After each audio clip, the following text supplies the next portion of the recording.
மனிதருடைய மனதை ஆட்டு வைப்பது பயம். மனிதன் வாழ்வில் எப்போதும் பயத்தை தோற்றுவிக்கிறான். அனைவரும் வாழ்வில் ஒரு வழியை தேர்ந்தெடுப்பர்.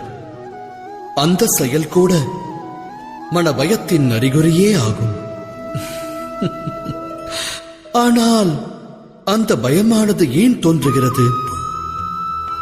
சிந்தித்ததுண்டா?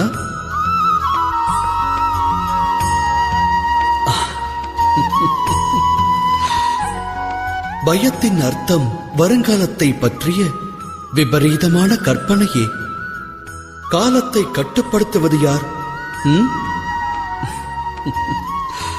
அதை கட்டுப்படுத்துவது நாமோ, நமது விரோதியோ அல்லது இன்னொருவரோ கிடையாது. காலமானது இறைவன் ஆணைப்படி நடப்பதல்லவா?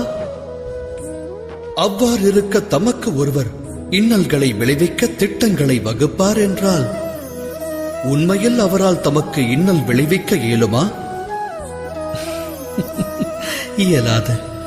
ஆனால் பயம் கொண்ட ஒரு இதயமானது பெரும் ஆபத்தை விளைவிக்க வல்லது. இது சத்தியம் அல்லவா?